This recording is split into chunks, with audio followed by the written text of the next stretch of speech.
এই ভাৰতবৰ্ষখন এখন নিৰাপত্তা থকা দেশ আৰু ভাৰতবৰ্ষৰ জনসাধাৰণে নিৰাপত্তা পায় বুলি দম্ভালি মাৰি থাকে দেশৰ প্ৰধানমন্ত্ৰী নৰেন্দ্ৰ মোদীয়ে। দেশৰ প্ৰধানমন্ত্ৰী নৰেন্দ্ৰ মোদীয়ে এতিয়া কোৱা হৈছিল কৈ থাকে যে ভাৰতখনে এতিয়া নিৰাপত্তাত আছে, নিৰাপত্তা চাৰিওপিনে দিয়া হৈছে, প্ৰতিটো প্ৰান্তৰ পৰা প্ৰতিগৰাকী সাধাৰণ জনতাই নিৰাপত্তা পায় এনেধৰণে ভবা হয়। কিন্তু এইখন ভাৰতত কিয় আজি এইগৰাকী প্ৰধানমন্ত্ৰী নৰেন্দ্ৰ মোদীৰ দিনত এনেধৰণৰ ঘটনা সংঘটিত হ'বলৈ ধৰিছে? আমি যদি চাবলৈ যাওঁ 2019ত পুলৱামাত সংঘটিত হৈছিল এক হৃদয় বিদাৰক ঘটনা, যি ঘটনাত সন্ত্ৰাসবাদীয়ে আক্ৰমণ কৰিছিল, প্ৰায় 40 গৰাকীকৈ ভাৰতীয় সেনা শ্বহীদ হ'ব লগা হৈছিল আৰু তাৰ পিছত পুনৰ আন এক সন্ত্ৰাসবাদীৰ আক্ৰমণ। কিয় শান্তিৰ ভাৰতখনত বাৰে বাৰে সন্ত্ৰাসবাদীয়ে আক্ৰমণ কৰিবলৈ সুযোগ পায়? কিয় নিৰাপত্তা থকা বুলি দাবী কৰা এই দেশখনৰ সাধাৰণ জনতাই বলি হ'ব লগা হয়? কিয় নিৰাপত্তা সম্পূৰ্ণৰূপে মজবুত হৈ থকা বুলি কোৱা সেইসকল ৰাজনীতিবিদৰ মুখৰ পৰা ওলোৱা সেই ভাষণৰ বিপৰীতে কিয় এনে এখন ছবি প্ৰত্যক্ষ কৰিব লগা হয়? কিয় তাক লৈ প্ৰশ্ন উত্থাপন হৈছে। যেতিয়া বৰ্তমানৰ প্ৰধানমন্ত্ৰী নৰেন্দ্ৰ মোদী যেতিয়া কেন্দ্ৰত শাসন কৰা নাছিল, তেওঁ তেতিয়া প্ৰধানমন্ত্ৰী হোৱা নাছিল, তেতিয়া তেওঁ বিৰোধীত আছিল। তেতিয়া বিৰোধীত থাকি কেন্দ্ৰত তেতিয়া মনমোহন সিঙৰ চৰকাৰ চলিছিল, কেন্দ্ৰত কংগ্ৰেছৰ চৰকাৰ আছিল। সেই সময়তে বৰ্তমানৰ প্ৰধানমন্ত্ৰী নৰেন্দ্ৰ মোদীয়ে প্ৰশ্ন উত্থাপন কৰিছিল নিৰাপত্তাৰ দিশটোক লৈ, প্ৰশ্ন উত্থাপন কৰিছিল এই সন্ত্ৰাসবাদক লৈ, প্ৰশ্ন উত্থাপন কৰিছিল নক্সালবাদক লৈ, প্ৰশ্ন উত্থাপন কৰিছিল অস্ত্ৰ শস্ত্ৰক লৈ। তেওঁ কৈছিল সকলো চৰকাৰৰ হাতত থাকে, সকলো কেন্দ্ৰীয় চৰকাৰৰ হাতত থাকে। কিয় কেন্দ্ৰীয় চৰকাৰে আজি নিৰাপত্তা দিব পৰা নাই সাধাৰণ জনতাক? 1 নম্বৰ প্ৰশ্ন। কিয় নক্সালবাদক আজি ৰুধিব পৰা নাই কেন্দ্ৰীয় চৰকাৰে? 2 নম্বৰ প্ৰশ্ন। কিয় অস্ত্ৰ শস্ত্ৰ যোগান ধৰিব পাৰিছে এইখন কেন্দ্ৰীয় চৰকাৰ মজবুত হৈ থকাৰ সময়তো? 3 নম্বৰ প্ৰশ্ন আছিল তেতিয়াৰ মন্ত্ৰী নৰেন্দ্ৰ মোদীৰ, বৰ্তমানৰ প্ৰধানমন্ত্ৰী। তেওঁ তেতিয়া প্ৰশ্ন কৰিছিল, কেন্দ্ৰত তেতিয়া কংগ্ৰেছৰ চৰকাৰ আছিল, তেতিয়া তেওঁ প্ৰশ্ন কৰিছিল কিয় সন্ত্ৰাসবাদক আজি নিৰ্মূল কৰিব পৰা নাই? তেওঁৰ পঞ্চম প্ৰশ্ন আছিল। এইসমূহ প্ৰশ্নৰে থকা সৰকা কৰিছিল তেতিয়া কেন্দ্ৰত থকা চৰকাৰখনক। আৰু সেইগৰাকী নৰেন্দ্ৰ মোদী আজি প্ৰধানমন্ত্ৰী হ'ল। সেইগৰাকী নৰেন্দ্ৰ মোদীয়ে তেনেধৰণৰ ভাষণ প্ৰদান কৰি আজি প্ৰধানমন্ত্ৰীৰ আসন অলংকৃত কৰিলে। কিন্তু আজি প্ৰধানমন্ত্ৰীৰ আসনত থকাৰ পিছত দুবাৰকৈ বৃহৎ দুটা সন্ত্ৰাসবাদীৰ আক্ৰমণ চলিলে এইখন দেশত। 40 গৰাকীকৈ আমি শ্বহীদ কৰিল আমাৰ মাজৰ পৰা ভাৰতীয় সেনা এটা সময়ত। কিন্তু ঠিক একেদৰে 22 তাৰিখে 2025 চনৰ 22 এপ্ৰিল তাৰিখে জম্মু কাশ্মীৰৰ পাহালগামত যি ভয়ংকৰ সন্ত্ৰাসবাদীৰ বৰ্বৰ আক্ৰমণ, এই আক্ৰমণত 28 গৰাকীকৈ লোক নিহত হ'ব লগা হ'ল। 28খন পৰিয়াল, 28খন ঘৰ এক প্ৰকাৰ নিথৰুৱা হৈ পৰিল। কাৰোবাৰ পত্নীক, কাৰোবাৰ স্বামীক, কাৰোবাৰ পিতৃক হেৰুৱাই এতিয়া নিথৰুৱা হৈ পৰিছে। কিয় বাৰে বাৰে এনে ঘটনা সংঘটিত হৈছে? এতিয়া আমি প্ৰশ্ন কৰিবলৈ বাধ্য হৈছোঁ, কিয় নিৰাপত্তা পোৱা নাই সাধাৰণ জনতাই? কিয় নিৰাপত্তা দিয়াত ব্যৰ্থ হৈছে কেন্দ্ৰীয় চৰকাৰ? কিয় নিৰাপত্তা দিয়াত এক প্ৰকাৰ ব্যৰ্থ হৈ পৰিছে প্ৰধানমন্ত্ৰী নৰেন্দ্ৰ মোদী? কিয় নিৰাপত্তা দিয়াত ব্যৰ্থ হৈ পৰিছে গৃহমন্ত্ৰী অমিত শ্বাহ? কিয় নিৰাপত্তা দিয়াত ব্যৰ্থ হৈ পৰিছে প্ৰতিৰক্ষা মন্ত্ৰী ৰাজনাথ সিং? কিয়? এই প্ৰশ্নৰ উত্তৰ আজি কোনে দিব? এই প্ৰশ্নৰ উত্তৰ আজি কাৰ পৰা পাব সাধাৰণ জনতাই? এই প্ৰশ্নৰ উত্তৰ আজি কোনে দিব সাধাৰণ জনতাৰ সন্মুখত? নে হিন্দু মুছলমান কৰিয়েই এই সমগ্ৰ বিষয়টো এক প্ৰকাৰ গাপ দিবলৈ চেষ্টা কৰিব? প্ৰশ্ন সুধি হত্যা কৰা বুলি এই বিষয়টো কৈয়েই এক প্ৰকাৰ এই সমগ্ৰ বিষয়টো গাপ দিবলৈ চেষ্টা কৰিব? তাক লৈ প্ৰশ্ন উত্থাপন হৈছে। তাক লৈ সামাজিক মাধ্যমত এতিয়া সচেতন মহলে লিখিবলৈ আৰম্ভ কৰিছে। এই প্ৰশ্নৰ উত্তৰ কেতিয়াকৈ দিব আৰু কোনে দিব সাধাৰণ জনতাক? নিৰাপত্তা দিয়াত কিয় ব্যৰ্থ হৈছে আজি? 1,80,000 আৰ্মিত এতিয়া খালী হৈ আছে পোষ্ট। কিয় আজি পৰ্যন্ত ভাৰতীয় সেনাত এই 1,80,000 পোষ্ট সম্পূৰ্ণ কৰা নাই কেন্দ্ৰ চৰকাৰে? কিয়? তাৰ উদ্দেশ্য কি, লক্ষ্য কি? কিয় 1,80,000 ভাৰতীয় সেনাত পোষ্ট খালী হৈ থকাৰ পিছতো ভাৰতীয় সেনাৰ শীৰ্ষ পৰ্যায়ৰ অৱসৰপ্ৰাপ্ত বিষয়াই এই বিষয়টো উত্থাপন কৰাৰ পিছতো কিয় আজি পৰ্যন্ত গুৰুত্ব দিয়া হোৱা নাই? তাৰ উদ্দেশ্য কি, তাৰ লক্ষ্য কি? যিগৰাকী নৰেন্দ্ৰ মোদীয়ে বিৰোধী পাৰ্টিত থকাৰ সময়ত কংগ্ৰেছৰ কেন্দ্ৰত চৰকাৰ থাকোঁতে সেই কেন্দ্ৰীয় চৰকাৰক প্ৰশ্ন উত্থাপন কৰিছিল এই সমগ্ৰ বিষয় সন্দৰ্ভত। তেওঁ কৈছিল কেন্দ্ৰৰ হাতত সকলো থাকে, কেন্দ্ৰৰ হাতত নক্সালবাদক মুখীমূৰ কৰাৰ অস্ত্ৰ থাকে, কেন্দ্ৰৰ হাতত সন্ত্ৰাসবাদীক দিবলৈ অস্ত্ৰ থাকে, কেন্দ্ৰৰ হাতত সন্ত্ৰাসবাদীক মুখীমূৰ কৰিব পাৰে কেন্দ্ৰীয় চৰকাৰে।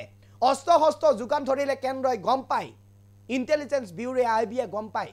এনেদৰে প্ৰশ্ন উত্থাপন কৰিছিল। কিন্তু আজি সেই প্ৰশ্নৰ উত্তৰ কোনে দিব? আজি যে নিৰাপত্তা নাই, আজি যে ঘৰ নিথৰুৱা হৈ গৈছে 28খন ঘৰ, আজি যে কোনোবা স্বামী হাৰা হ'ল, আজি কোনোবা পিতৃ হাৰা হ'ল, আজি তাৰ উত্তৰ কোনে দিব? নে কেৱল মাত্ৰ হিন্দু আৰু মুছলমানৰ বিষয়টো উত্থাপন কৰিয়েই এই সমগ্ৰ বিষয়টো এক প্ৰকাৰ গাপ দিবলৈ চেষ্টা কৰিব কেন্দ্ৰই, তাক লৈ প্ৰশ্ন উত্থাপন হৈছে। ইয়াৰ বিৰোধিতা আজি, ইয়াৰ উত্তৰ আজি কোনে দিব? এইসকল ব্যক্তিক, যিসকল ব্যক্তিৰ আজি পিতৃক হেৰুৱালে, যিসকলে আজি স্বামীক হেৰুৱালে, তেওঁলোকক নে সাহায্য, এককালীন সাহায্য প্ৰদান কৰিয়েই ক্ষান্ত থাকিব? ইয়াৰ উত্তৰ আজি কোনে দিব? আমাৰ হাতত আছে সেই বিশেষ ভিডিঅ'টো। এই বিশেষ ভিডিঅ'টো আপোনালোকলৈ আগবঢ়াইছোঁ। সেই সময়ত নৰেন্দ্ৰ মোদী যেতিয়া প্ৰধানমন্ত্ৰী হোৱা নাছিল, তেতিয়া কেন্দ্ৰত চৰকাৰ আছিল, তেতিয়া কেন্দ্ৰত কংগ্ৰেছৰ চৰকাৰ আছিল। আৰু এই কেন্দ্ৰত চৰকাৰ উফৰাবলৈ নৰেন্দ্ৰ মোদীয়ে ভাষণ প্ৰদান কৰিছিল। এই নক্সালবাদক লৈ, সন্ত্ৰাসবাদক লৈ, বাহিৰা দেশৰ পৰা ভাৰতলৈ অস্ত্ৰ শস্ত্ৰ আমদানি কৰাৰ সন্দৰ্ভত প্ৰশ্ন উত্থাপন কৰিছিল। এই ভাষণ দিছিল, ৰাজনীতি কৰিছিল। ইয়াৰ পিছত এই পূৰ্বৰ যিটো ভাষণ, এই ভাষণটো এতিয়া সামাজিক মাধ্যমত চৰ্চা হৈছে। নিখন্দেহে সন্ত্ৰাসবাদী আক্ৰমণ কৰিছে। এয়া আমি পুনৰ কৈছোঁ, সন্ত্ৰাসবাদীয়ে নিখন্দেহে আক্ৰমণ কৰিছে। সন্ত্ৰাসবাদীয়ে নিখন্দেহে আক্ৰমণ কৰিছে ভাৰতীয় লোকৰ ওপৰত, ভাৰতীয় সেনাৰ ওপৰত। আজিও ৰাতিপুৱাৰ ভাগত ভাৰতীয় সেনা এগৰাকী শ্বহীদ হৈছে। যোৱাকালি বুধবাৰ আছিল, বুধবাৰে পাঞ্জাব আৰু ভাৰতৰ, পাঞ্জাব আৰু পাকিস্তানৰ মাজত যি সীমা আছে, পাঞ্জাবত ফিৰোজপুৰত যি ভাৰত আৰু পাকিস্তানৰ ফিৰোজপুৰত যিটো সীমা, এই সীমাৰ পৰা এগৰাকী BSFক ইতিমধ্যে পাক সেনাই আটক কৰি থৈ দিছে। এতিয়াও যিটো সময়ত ভাৰত আৰু পাকিস্তানৰ মাজত উত্তেজনাময় পৰিৱেশৰ সৃষ্টি হৈছে, যুদ্ধৰ উকমুকনি হৈছে, এই সময়ত পাক সেনাই ভাৰতীয় এগৰাকী BSF জোৱানক ইতিমধ্যে আটক কৰি থৈ দিছে। বৰ্তমানে অব্যাহত আছে পাক সেনাৰ ৰেঞ্জাৰ আৰু BSFৰ মাজত আলোচনা। ইয়াৰ উত্তৰসমূহ এতিয়া কোনে দিব? নিখন্দেহে আমি পুনৰ কৈছোঁ, এয়া আক্ৰমণ সন্ত্ৰাসবাদীৰ আক্ৰমণ। এই আক্ৰমণ ভাৰতীয় লোকৰ ওপৰত আক্ৰমণ, এই আক্ৰমণ ভাৰতীয় আত্মাৰ ওপৰত আক্ৰমণ, এই আক্ৰমণ ভাৰতক আক্ৰমণ। এখন শক্তিশালী দেশ বুলি আমি ভাবোঁ এতিয়া বৰ্তমান সময়ত প্ৰধানমন্ত্ৰী নৰেন্দ্ৰ মোদীৰ এক প্ৰকাৰ নেতৃত্বত এখন ভাৰতবৰ্ষ এখন শক্তিশালী দেশ বুলি আমি ভাবোঁ। কিন্তু এই দেশখনক কিয় বাৰে বাৰে আক্ৰমণ কৰা হৈছে? কিয় এই দেশখনত বাৰে বাৰে সন্ত্ৰাসবাদী সোমাই হত্যা কৰা হৈছে সাধাৰণ নিৰীহ জনতাক? তাৰ উত্তৰ কোনে দিব? তাৰ উত্তৰ আজি দিব পাৰিবনে? চাওক, প্ৰধানমন্ত্ৰী নৰেন্দ্ৰ মোদীয়ে এটা সময়ত এই নক্সালবাদ, সন্ত্ৰাসবাদ, অস্ত্ৰ শস্ত্ৰক লৈ দিয়া এটা মন্তব্য আগবঢ়াইছোঁ। ये जो आतंकवादी है, ये नक्सलवादी है, उनके पास शस्त्र और बारूद कहां से आता है? वो तो विदेश की धरती से आता है और सीमाएं संपूर्ण रूप से आपके कब्जे में है। सीमा सुरक्षा बल आपके कब्जे में है। मैंने उनको दूसरा सवाल पूछा, हमने कहा आतंकवादियों के पास धन आता है, हवाले से आता है, पूरा मनी ट्रांजैक्शन का कारोबार भारत सरकार के कब्जे में है, RBI के अंडर में है, बैंकों के माध्यम से होता है। क्या प्रधानमंत्री आप इतनी निगरानी नहीं रख सकते कि ये जो धन विदेश से आकर के आतंकवादियों के पास जाता है आपके हाथ में है, आप उसको क्यों नहीं रोकते हैं? मैंने तीसरा सवाल उनको पूछा कि विदेशों से घुसपैठ ही आते हैं, घुसपैठ ही आतंकवादियों के रूप में आते हैं, आतंकवादी घटनाएं करते हैं, भाग जाते हैं। प्रधानमंत्री जी आप मुझे बताइए, सीमाएं आपके हाथ में है, कोस्टल सिक्योरिटी आपके हाथ में है, BSF सेना सब आपके हाथ में है, नेवी आपके हाथ में है, ये विदेश से घुसपैठ के कैसे घुट जाते हैं? मैंने चौथा सवाल पूछा, सारा कम्युनिकेशन भारत सरकार के अंडर में है। कोई भी अगर टेलीफोन पे बात करता है, ईमेल भेजता है, कोई भी कम्युनिकेशन करता है, भारत सरकार उसको इंटरप्ट कर सकती है। इंटरप्ट कर करके जानकारियां पा सकती है कि आतंकवादी गतिविधि के अंदर कौन सा कम्युनिकेशन चल रहा है और आप उसे रोक सकते हो। मैं पूछना चाहता हूं प्रधानमंत्री जी को, इस विषय में आपने क्या किया है? मैंने 5वां सवाल उनको पूछा, कि आप विदेशों में जो आतंकवादी भाग चुके हैं, जो लोग विदेश में बैठ करके हिंदुस्तान में आतंकवाद की घटनाएं कर रहे हैं, उनको प्रत्यारोपण के द्वारा हिंदुस्तान लाने का हमें अधिकार होता है। आपकी विदेश नीति में वो क्या ताकत है? एक बार इन 5 चीजों पर कुछ करके दिखाइए, आतंकवाद जड़ मूल से उखड़ जाएगा।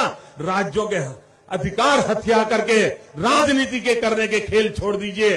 भाइयों बहनों, दिल्ली की सल्तनत के पास मेरे इन सवालों के जवाब नहीं है। दिल्ली की सरकार में वो सीना नहीं है।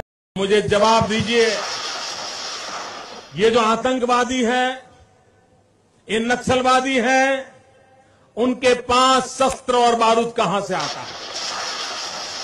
वो तो विदेश की धरती से आता है और सीमाएं संपूर्ण रूप से आपके कब्जे में है। सीमा सुरक्षा बल आपके कब्जे में है। मैंने उनको दूसरा सवाल पूछा। हमने कहा आतंकवादियों के पास धन आता है, हवाले से आता है, पूरा मनी ट्रांजैक्शन का कारोबार भारत सरकार के कब्जे में है, आरबीआई के अंडर में है, बैंकों के माध्यम से होता है। क्या प्रधानमंत्री आप इतनी निगरानी नहीं रख सकते कि ये जो धन विदेश से आकर के आतंकवादियों के पास जाता है आपके हाथ में है, आप उसको क्यों नहीं रोकते हैं?